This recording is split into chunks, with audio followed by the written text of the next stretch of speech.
আসসালামু আলাইকুম। আহ, তো তোমরা অনেকে বলো ভাইয়া মার্কেটিং ছাড়া ভিডিও বানান, তো আজকে একটা ক্যাজুয়াল ভিডিও, একদম ক্যাজুয়াল সেটআপে বানাচ্ছি আর কি। আজকের দিনে এটা শেষ ভিডিও, আমাদের সব কন্টেন্ট রেকর্ড করা শেষ। এখন আমি জাস্ট একটু গল্প করি তোমাদের সাথে। তোমরা এই টাইপের ভিডিও রিসেন্টলি অনেকগুলো দেখতেছো না, যে এর টেক থেকে কামাই কেমন? অনেক ভাইয়া আসে ভিডিও থেকে বলতেছে এর টেক থেকে কেমন কামাই করতেছে। অনেকে আসে হিসাব করে দেখাচ্ছে, অনেকে এটা গুড সাইড ব্যাড সাইড বলতেছে, অনেকে টিউশন থেকে কামাই দেখাচ্ছে। সো ওভারঅল এগুলো নিয়ে ভালো কথাবার্তা হচ্ছে। এখন আহ তুমি যদি আমার স্টোরিটা দেখো, আমি কত সাল থেকে এর থেকে আছি, নিয়ার আমার ফ্রম 2019, 2019 সাল থেকে আমাদের 2025 চলে, পরে প্রায় 6 বছর।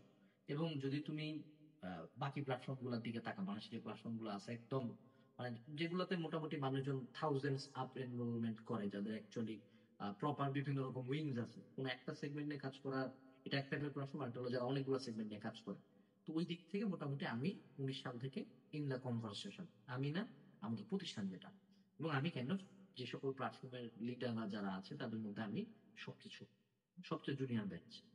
তো এই জুনিয়র ব্যাচ হওয়া সত্ত্বেও আমার জীবনে আপস এন্ড ডাউনস তোমরা দেখতেছো, এখনো টিকে আছি, বাঁচে আছি আলহামদুলিল্লাহ। আল্লাহ যা দিছে, তোমাদের ভালোবাসায়, সকলের দোয়ায়, আল্লাহ রহমতে অনেক ভালো আছি। আজকে তোমাদের সাথে আমি কথা বলতে চাই যে আসলে এডটেক বা পড়ানো বা টিউশনি বা টাকার নেশা কিভাবে তোমার পুরা এডুকেশন লাইফটাকে ডিস্ট্রয় করে। এডুকেশন লাইফ কি করে ডিস্ট্রয় করে, এটা শুধু আমি না, এটা প্রত্যেকটা ভাইয়া অ্যাকসেপ্ট করবে। তাই আমি তোমাকে একদম শুরু থেকে শুরু করি। যখন আমি একদম জুনিয়র, 18 সালে টিউশনি করাই কেবল, তো তখনই বুয়েটের অনেক স্যারেরা, আমি তো 18 সালের দিকে যথেষ্ট ভালো স্টুডেন্ট ছিলাম বুয়েটে, আমি ডিএস লিস্টে ছিলাম লেভেল 1-এ। এটা আমি খুব গর্বের সহিত বলি, কারণ এটা যথেষ্ট বড় একটা চ্যালেঞ্জ ছিল আমার জন্য। তারপর থেকে আমার পুরো লাইফই তো এখন জানো কোন দিকে গেছে, বাট স্টিল।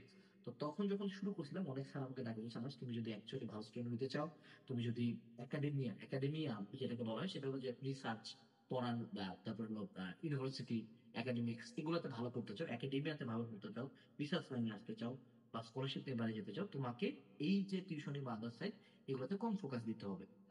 আমি কিন্তু ওই ওয়ান এর দিকেই টিউশনি করে নিয়ারলি মান্থে প্রায় 1 লক্ষ টাকার মতো ইনকাম করছি। এটা কিন্তু যথেষ্ট টাফ একটা ব্যাপার।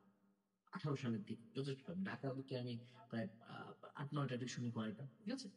তো যখন এটা আমি শুরু করলাম, তখন দিকে প্রথম প্রথম যখন 1-1 বা 1-2 তে তুমি থাকবে, তোমার নিজেকে আনস্টপেবল মনে হলো। মনে হবে যে আরে এনার্জির কোনো কমতি নেই, শরীরের কোনো খাওয়া লাগে না, দৌড়াই, আমি কাজ করি, টাকা কামাই।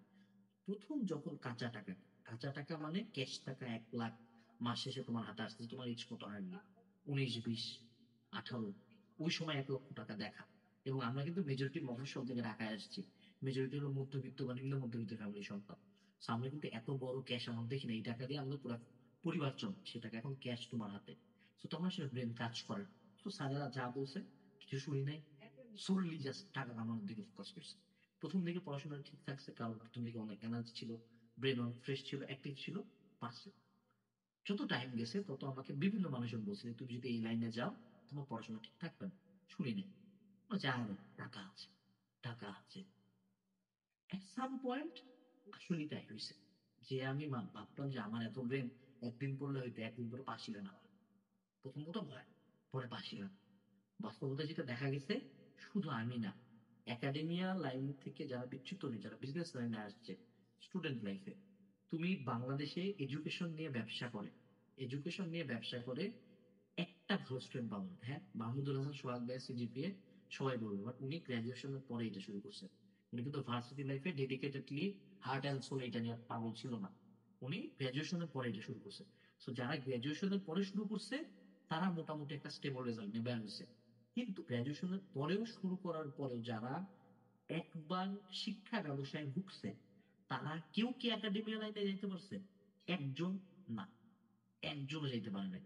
তারা প্রত্যেকে ব্যবসা করছে, এবং সবাই শুধু সাকসেসফুলদের দিকে তাকায়, যে হ্যাঁ, সোহাগ ভাই ভালো করতেছে, আরেক ভাই ভালো করতেছে, এই ভাইয়ের টাকা আছে, এই ভাই মার্সিডিজ চলে, এই ভাই বিএমডব্লিউ চলে। সব এগুলো দেখা যাচ্ছে, এটা বাইরের সার্ফেস লেভেল স্টোরি। কিন্তু তুমি কি জানো কত হাজার স্টুডেন্ট লিটারালি জাস্ট এই এডুকেশন ব্যবসায় ঢুকে যে একাডেমিক লাইফটা টোটালি ডিস্ট্রয় করে দিছে, এবং তারপর ভিতরে টাকাও কমাইতে পারে নাই, না হইতে পারছে স্মল ফিশ, না হইতে পারছে বিগ ফিশ, জাস্ট নোবাডি যে টিউশনে পড়ে। আমি পার্সোনালি চাই এর থেকে মানুষ আসুক, কিন্তু আমি পার্সোনালি এটাও চাই যে তারা এর থেকে না আসুক। একটা জিনিস সবসময় মনে রাখবে, এজ এ বড় ভাই তোমাদেরকে এটা খুব বলে দিচ্ছি, once you come to this business, there is no going. যদি তুমি বিজনেসে ঢুকো, কোনো দিন এই জীবনে বেরোতে পারবো না। কেন বেরোতে পারবো না? কারণ পৃথিবীর কোন সেক্টর, কোন জব তোমাকে এই পরিমাণে কাঁচা টাকা দিবে না, ইম্পসিবল। এখন যে 4টা ক্লাস নিয়ে মাসে 1 লাখ 2 লাখ কামায়, বা যে 10টা ক্লাস নিয়ে মাসে 3-4 লাখ টাকা কামায়, তার তো মনে হবে না যে না আমি সকাল 9টা থেকে 5টা পর্যন্ত অফিস করে আমাকে 35,000 স্যালারি দিবে। এটা সে চাবে না, স্বাভাবিক। কিন্তু মুদ্রার ওপিটটাও তো সত্য, যে অনেকে আছে প্রথম দিকে একটু কামায়, পরবর্তীতে রেজাল্টও ধ্বংস হয়ে গেছে, সিজিপিএ নাই, ফেল ফুল করে 12 অবস্থা, রিটেক মিটেক খায় গেছে, কিন্তু টাকাও কমাইতে পারে না। এটাও কিন্তু সত্য। এই বরঞ্চ সেকেন্ড অপশনটা বেশি ট্রু, বেশি কমন। কিন্তু এক্ষেত্রেও কিছু ডিফারেন্সেস আছে। যেমন পার্থ ভাইয়া, তোমরা চিনো অলরেডি, বুয়েটের বড় ভাই, উনি কিন্তু ওয়ার্ল্ড ব্যাংকে জব করছে, ওয়ার্ল্ড ব্যাংকে চলে উনি যেমন এবিসিএস ঢুকছে, কিন্তু ওয়ার্ল্ড ব্যাংকও আছে, আইবিএম বের করছে, সিএফএ করছে, উনি কিন্তু ভালো ওই লাইনে চলে গেছে। মাকসুদুল হক জুয়েল ভাই, উনি কিন্তু ইন্টেলে এখন আছে। কিন্তু উনারা কি করছে, উনারা এট সাম পয়েন্ট পর্যন্ত এই জায়গাটা ফোকাস করছে। After that they decided we don't want this. Then ওরা পুরাপুরি এটা চালিয়ে চলে গেছে, পুরাপুরি কমপ্লিট শাটডাউন করে দিছে এটা। তো তখন এটা পসিবল। কিন্তু যদি আমি চিন্তা করি যে না, আমি একাডেমিক লাইনেও ভালো করব, আমি এদিকে শিক্ষা ব্যবসাও সেই লেভেল লাখ লাখ টাকা কামাবো, হয় না ভাই, হয় না। এই ব্যবসাটা তোমার এডুকেশন লাইফটাকে টোটাল কমপ্লিট আটার ডিস্ট্রয় করে দিবে, ডিস্ট্রয়। আমার পার্সোনাল সাজেশন, ভিডিওটার সামনে আমি জাস্ট বলি, পার্সোনাল সাজেশন, যদি তোমার কোনোদিন ইচ্ছা থাকে যে না তুমি বাইরে স্কলারশিপ নিয়ে যাইতে চাও, তুমি বিসিএস দিতে চাও, বা তুমি একাডেমিয়া লাইনে থাকবা, তুমি রিসার্চ করতে চাও, মূলত পড়াশোনা যদি তোমার মেন গোল থাকে, সর্বোচ্চ 2-1টা টিউশন করাবা ফর পকেট মানি, সর্বোচ্চ প্ল্যাটফর্মে 2-4টা ক্লাস দিবা for pocket money, that's it. এইটা যারা, এই ব্যালেন্সটুকু, এই যে সংযমটা যারা দেখাইতে পারছে যে না আমি আমার যতটুকু দরকার, যে ঠিক আছে আমার চলার জন্য 20, 30,000, 40,000 ইনাফ, ওকে, 40,000 এর জন্য যতটুকু লাগে ততটুকু করবো, বাকি পুরো টাইমটা আমি ফোকাস অন একাডেমিয়া, তারা ভালো করছে। বুয়েটে যে সকল স্যারেরা আছেন, প্রফেসররা, মানে গোটা বাংলাদেশের দা ব্রাইটেস্ট মাইন্ডস, ওনারাও টিউশন করাইছেন, ওনারাও 2-1টা জায়গায় ক্লাস করেছেন, কি কিন্তু ওনারা একাডেমিয়া ঠিক রাখে এই জিনিসগুলোকে একটা সার্টেন এক্সটেন্ড পর্যন্ত, যে যতক্ষণ পর্যন্ত এগুলো আমার পড়াশোনার সাথে কলিশন না করে ততক্ষণ পর্যন্ত উঠছে, দেন একাডেমিয়া লাইনে চলে গেছে।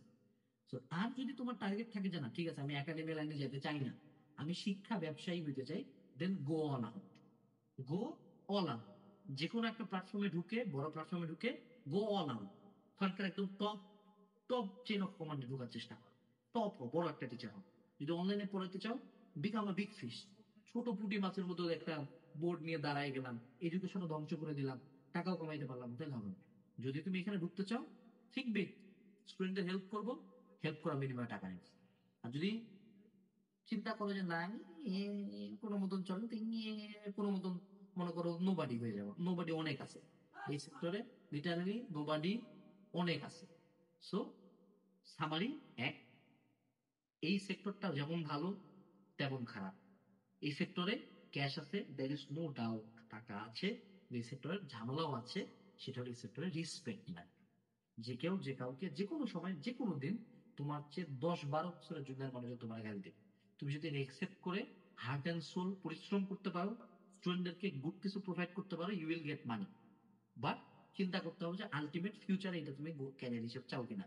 যদি এটা তোমার ক্যারিয়ার অপশন না হয়, প্রথম কথা ডোন্ট কাম হিয়ার, যদি তোমার টাকা ঢুকারই দরকার নেই।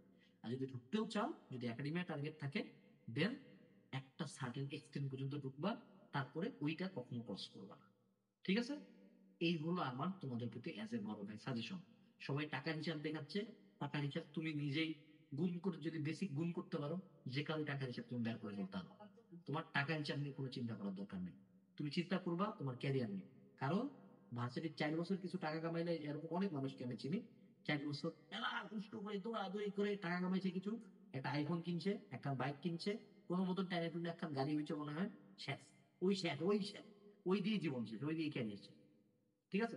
এগুলাতে নোবাডির স্টোরি অনেক, নোবাডির সামনে আসে না। সামবাডি যারা, এগুলাই দেখা যায় আরে ভাই তো পুরা ইম্পায়ার দাঁড় করে ফেলেছে। ভাইয়া ইম্পায়ার দাঁড় করা, ভাইয়ের সঙ্গে আমি হাতের আঙ্গুলে গুনে বলে দিতে পারবো বাংলাদেশে এই কয়টা ভাইয়ের শুধু ইম্পায়ার আছে, বাকি কারো কিছু না। So, আমার বড় ভাই হিসেবে তোমাদের প্রতি সাজেশন থাকলো এইটা। আসসালামু আলাইকুম।